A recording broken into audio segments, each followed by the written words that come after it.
D'habitude, dans les épisodes d'Alep à Calais, on vous parle d'histoires de migrants un petit peu tristes. Alors cette semaine, pour changer, on va vous parler d'une association qui œuvre partout dans le monde pour faire du bien aux gens. On va vous parler du mouvement international de la Croix-Rouge.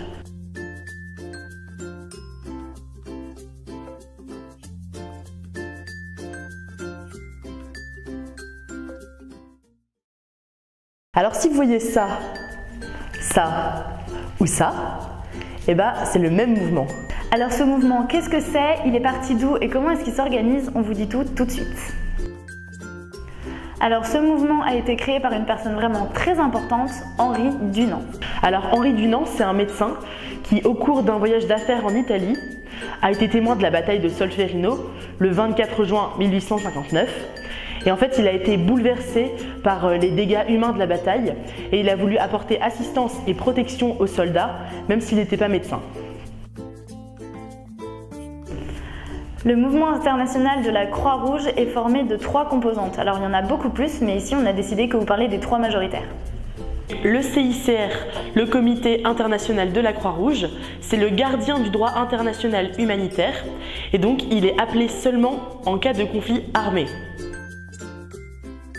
La Fédération internationale des sociétés de la Croix-Rouge et du Croissant-Rouge aide les sociétés nationales. Elle intervient principalement en cas de catastrophe naturelle ou technologique.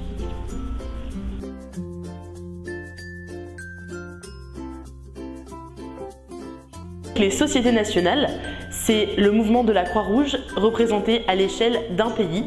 Donc elle coordonne les actions menées dans un seul pays particulier, par exemple la Croix-Rouge française qui mène et coordonne toutes les actions en France, et la Croix-Rouge allemande, la Croix-Rouge anglaise, c'est le mouvement de la Croix-Rouge à l'échelle nationale. La Croix-Rouge a 7 grands principes qui doivent être respectés par toutes les composantes du mouvement.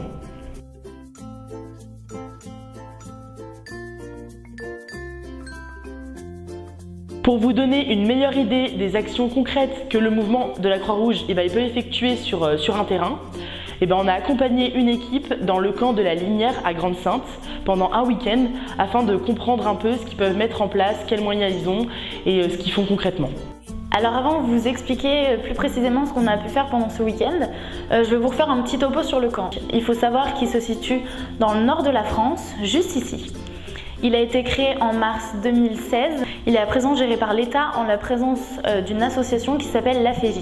La Croix-Rouge n'est pas la seule association à agir sur le camp, puisqu'on peut noter la présence de Salem, Médecins sans frontières ou encore Bibliothèques sans frontières.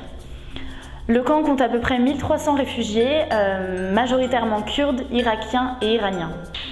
Donc la Croix-Rouge à Grande-Synthe, elle a une action essentiellement sociale, c'est-à-dire qu'elle a un bungalow qui s'appelle la Butterfly House, dans lequel on peut autant venir créer un conte ou faire une pièce de théâtre avec les enfants, accueillir des intervenants extérieurs ou encore simplement venir pour prendre une tasse de café ou thé et discuter. C'est la fin de l'épisode de cette semaine. Toutes les références sont à retrouver sur le site de la Pause Actu et on vous dit à la semaine prochaine pour une nouvelle vidéo.